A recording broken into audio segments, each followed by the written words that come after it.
চট্টগ্রামের রাউজান বিএনপির সাবেক সভাপতি মহিউদ্দিন আহমেদের কবর জিয়ারতে যাওয়ার পথে কেন্দ্রীয় বিএনপি নেতা ও সাবেক রাষ্ট্রদূত গোলাম আকবর খন্দকারের গাড়িবহরে সন্ত্রাসী হামলার ঘটনা ঘটেছে।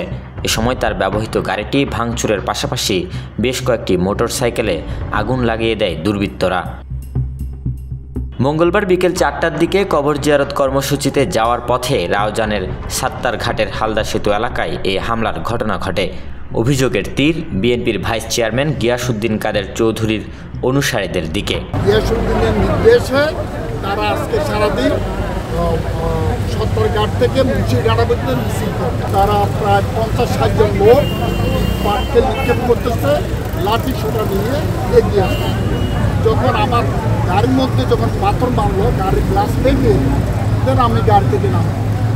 হামলায় গোলাম আকবর খন্দকার সহ রাউজান উপজেলা বিএনপির সাধারণ সম্পাদক আনোয়ার হোসেন, সাবেক সাধারণ সম্পাদক নাসিম উদ্দিন চৌধুরী, গোলাম আকবর খন্দকারের পিএস অর্জুন কুমার নাথ, এপিএস আশিকুর রহমান, যুবদল নেতা সাজ্জাদ হোসেন, বিএনপি নেতা আওরঙ্গজেব সম্রাট, চট্টগ্রাম উত্তর জেলা ছাত্রদলের সহসভাপতি নাইম উদ্দিন মিনহাস, মোহাম্মদ হুমায়ুন সহ প্রায় 20 জন আহত হওয়ার খবর পাওয়া গেছে।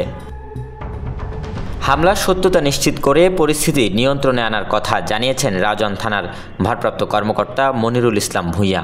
সর্বশেষ পরিস্থিতি স্বাভাবিক আছে, আমরা কন্ট্রোল করতে পেরেছি, আমাদের নিয়ন্ত্রণে আছে আপাতত। আহতরা বর্তমানে চট্টগ্রাম মেডিকেল কলেজ হাসপাতালে চিকিৎসাধীন রয়েছেন। Desk report, news now 24।